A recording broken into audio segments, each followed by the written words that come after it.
पौराणिक कथा के अनुसार भारतवर्ष में एक प्रतापी और दानी राजा राज्य करता था। वह नित्य गरीबों और ब्राह्मणों की सहायता करता था, लेकिन ये बात उसकी रानी को अच्छी नहीं लगती थी। वो न ही गरीबों को दान देती, न ही भगवान का पूजन करती थी और राजा को भी दान देने से मना किया करती थी। एक दिन राजा शिकार खेलने वन को गए हुए थे, तो रानी महल में अकेली थी। उसी समय बृहस्पति देव साधु वेश में राजा के महल में भिक्षा के लिए गए और भिक्षा मांगी। तब रानी ने भिक्षा देने से इनकार कर दिया और कहने लगी, हे साधु महाराज, मैं तो इस दान पुण्य से तंग आ गई हूँ। मेरा पति सारा धन लुटाते रहते हैं। मेरी इच्छा है कि हमारा धन नष्ट हो जाए और फिर न रहेगा बांस, न बजेगी बांसुरी। साधु ने कहा, देवी तुम तो बड़ी विचित्र हो। धन संतान तो सभी चाहते हैं, पुत्र और लक्ष्मी तो पापी के घर भी होनी चाहिए। यदि तुम्हारे पास अधिक धन है तो भूखों को भोजन दो, प्यासों के लिए प्याऊ बनवाओ, मुसाफिरों के लिए धर्मशालाएं खुलवाओ। जो निर्धन अपनी कुंवारी कन्याओं का विवाह नहीं कर सकते, उनका विवाह करा दो। ऐसे और कई काम हैं जिनके करने से तुम्हारा यश लोक परलोक में फैलेगा।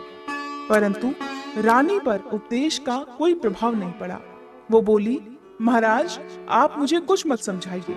मैं ऐसा धन ही नहीं चाहती जो हर जगह बांटती फिरूं। तब साधु महाराज ने उत्तर दिया, यदि तुम्हारी ऐसी इच्छा है तो तथास्तु। तुम ऐसा करना कि बृहस्पतिवार को घर लीपकर पीली मिट्टी से अपना सिर धोकर स्नान करना, भट्टी चढ़ाकर कपड़े धोना। ऐसा करने से तुम्हारा सारा धन नष्ट हो जाएगा। इतना कहकर वे साधु महाराज वहां से आलोप हो गए। साधु के कहे अनुसार सभी बातों को पूरा करते करते रानी को केवल 3 बृहस्पतिवार ही बीते थे कि उसकी सारी समस्त धन संपत्ति नष्ट हो गई। अब भोजन के लिए राजा का परिवार तरसने लगा। तब एक दिन राजा ने रानी से कहा कि हे रानी, तुम यहीं रहो, मैं दूसरे देश को जाता हूँ, क्योंकि यहाँ पर सभी लोग मुझे जानते हैं, इसलिए मैं कोई छोटा कार्य यहाँ नहीं कर सकता। ऐसा कहकर राजा परदेश चला गया।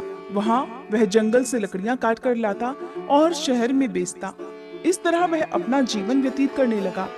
इधर राजा के परदेश जाते ही रानी और दासी दुखी रहने लगी। एक बार जब रानी और दासी को 7 दिन तक बिना भोजन के रहना पड़ा, तो रानी ने अपनी दासी से कहा, हे दासी, पास ही के नगर में मेरी बहन रहती है, वह बड़ी धनवान है। तू उसके पास जा और कुछ ले आ, ताकि थोड़ी बहुत गुजर बसर हो जाए। तब दासी रानी की बहन के पास गई। उस दिन गुरुवार था और रानी की बहन उस समय बृहस्पतिवार व्रत की कथा सुन रही थी। दासी ने रानी की बहन को अपनी रानी का संदेश दिया, लेकिन रानी की बड़ी बहन ने कोई उत्तर नहीं दिया। जब दासी को रानी की बहन से कोई उत्तर नहीं मिला तो वह बहुत दुखी हुई और उसे क्रोध भी आया। दासी ने वापस आकर रानी को सारी बात बता दी। सुनकर रानी ने अपने भाग्य को बहुत कोसा। उधर रानी की बहन ने सोचा कि मेरी बहन की दासी आई थी, परंतु मैं उससे नहीं बोली, इससे तो वह बहुत दुखी हुई होगी। कथा सुनकर और पूजन समाप्त करके वह अपनी बहन के घर आ गई और कहने लगी, हे बहन, मैं बृहस्पतिवार का व्रत कर रही थी, तुम्हारी दासी मेरे घर आई थी, परंतु जब तक कथा होती है तब तक न तो उठते हैं और न ही बोलते हैं, इसलिए मैं नहीं बोली। कहो दासी क्यों गई थी? रानी बोली, बहन तुमसे क्या छुपाऊं, हमारे घर में खाने को अनाज नहीं था।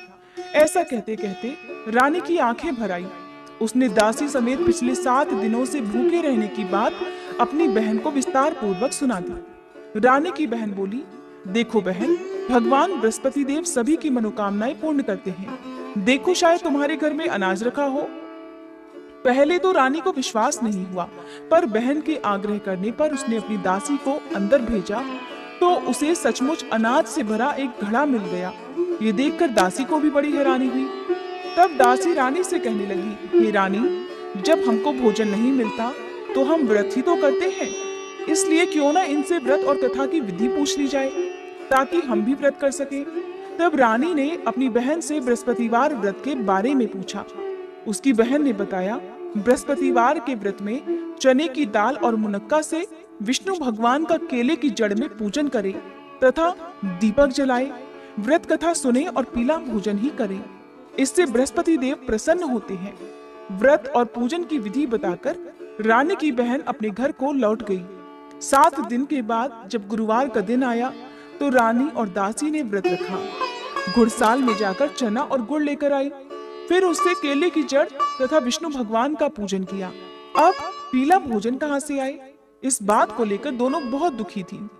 क्योंकि उन्होंने व्रत रखा था, इसलिए बृहस्पति देव उनसे प्रसन्न हुए और वे एक साधारण व्यक्ति का रूप धारण कर 2 थालों में सुंदर पीला भोजन दासी को दे गए। भोजन पाकर दासी बहुत प्रसन्न हुई और फिर रानी के साथ मिलकर भोजन ग्रहण किया। उसके बाद वे सभी गुरुवार को व्रत और पूजन करने लगी।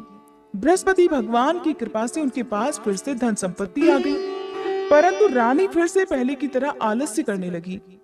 तब दासी बोली, देखो रानी, तुम पहले भी इसी प्रकार आलस्य करती थी, तुम्हें धन रखने में कष्ट होता था, इस कारण सभी धन नष्ट हो गया। अब जब भगवान बृहस्पति की कृपा से हमें धन मिला है तो तुम्हें फिर से आलस्य होता है। रानी को समझाते हुए दासी ने कहा, हे रानी, बड़ी मुसीबतों के बाद हमने ये धन पाया है, इसलिए हमें दान पुण्य करना चाहिए, भूखे मनुष्यों को भोजन कराना चाहिए और धन को शुभ कार्यों में खर्च करना चाहिए, जिससे तुम्हारे कुल का यश बढ़ेगा, स्वर्ग की प्राप्ति होगी और पितर भी प्रसन्न होंगे। दासी की बात मानकर रानी अपना धन शुभ कार्यों में खर्च करने लगी, जिससे पूरे नगर में उसका यश फैलने लगा। उधर राजा दुखी होकर जंगल में एक पेड़ के नीचे आसन जमाकर बैठ गया। वह अपनी दशा को याद करके व्याकुल होने लगा। वह दिन बृहस्पतिवार का था। एकाएक उसने देखा कि निर्जन वन में एक साधु प्रकट हुए। वह साधु वेश में और कोई नहीं बल्कि स्वयं बृहस्पति देवता थे। लकड़हारे के सामने आकर बोले, हे लकड़हारे, इस सुनसान जंगल में तू चिंता मगन क्यों बैठा है? लकड़हारे ने दोनों हाथ जोड़कर प्रणाम किया और उत्तर दिया, महात्मा जी, आप तो सब कुछ जानते हैं, मैं क्या कहूँ। ऐसा कहकर राजा रोने लगा और साधु को अपनी आत्मकथा सुनाई। तब महात्मा जी ने कहा, तुम्हारी स्त्री ने बृहस्पति के दिन बृहस्पति भगवान का निरादर किया है, जिसके कारण रुष्ट होकर उन्होंने तुम्हारी ये दशा कर दी। अब तुम चिंता को दूर करके मेरे कहने पर चलो तो तुम्हारे सभी कष्ट दूर हो जाएंगे और भगवान पहले से भी अधिक संपत्ति देंगे।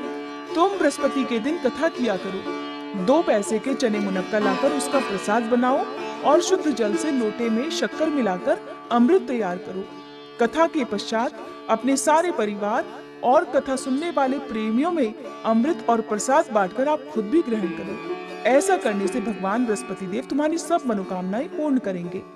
साधु के ऐसे वचन सुनकर लकड़हारा बोला, हे प्रभु, मुझे लकड़ी बेचकर इतना पैसा नहीं मिलता जिससे भोजन करने के बाद मैं कुछ बचा सकूं, और मैंने रात्रि में अपनी स्त्री को व्याकुल देखा है। मेरे पास कुछ भी नहीं जिससे मैं उसकी खबर मंगा सकूं। साधु महाराज ने कहा, हे लकड़हारे, तुम किसी बात की चिंता मत करो। बृहस्पति के दिन तुम रोजाना की तरह लकड़ियां लेकर शहर को जाओ। तुमको रोज से 2 गुना धन प्राप्त होगा, जिससे तुम भलीभांति भोजन कर लोगे और बृहस्पति देव की पूजा का सामान भी आ जाएगा। इतना कहकर साधु महाराज अंतर्ध्यान हो गए। धीरे धीरे समय बीतने पर फिर वही बृहस्पतिवार का दिन आया। लकड़हारा जंगल से लकड़ी काटकर किसी शहर में बेचने को गया। उसे उस दिन और दिन से अधिक पैसा मिला। राजा ने चना गुड़ आदि लाकर गुरुवार का व्रत किया। उस दिन से उसके सभी क्लेश दूर हुए, परंतु जब दोबारा गुरुवार का दिन आया तो वह बृहस्पति देव का व्रत करना भूल गया। इस कारण बृहस्पति भगवान नाराज हो गए। उस दिन उस नगर के राजा ने विशाल यज्ञ का आयोजन किया तथा शहर में ये घोषणा करा दी कि कोई भी मनुष्य अपने घर में भोजन ना बनावे, ना आग जलावे। समस्त जनता मेरे यहाँ भोजन करने आवे और इस आज्ञा को जो नहीं मानेगा उसे फांसी की सजा दी जाएगी। इस तरह की घोषणा संपूर्ण नगर में करवा दी गई। राजा की आज्ञा अनुसार शहर के सभी लोग भोजन करने गए, लेकिन लकड़हारा कुछ देर से पहुंचा, इसलिए राजा उसको अपने साथ घर लिवा ले गए और ले जाकर भोजन करा रहे थे तो रानी की दृष्टि उस खूंटी पर पड़ी जिस पर उसका हार लटका हुआ था। उस समय वह हार वहां पर दिखाई नहीं दिया तो रानी ने निश्चय किया कि मेरा हार इसी मनुष्य ने चुरा लिया है, और उसी समय सिपाहियों को बुलवाकर उसको कारागार में डलवा दिया। इधर जब लकड़हारा कारागार में पड़ गया तो बहुत दुखी होकर विचार करने लगा कि न जाने कौन से पूर्व जन्म के कर्म से मुझे ये दुख प्राप्त हुआ है, और दुखी होकर उसी साधु को याद करने लगा जो कि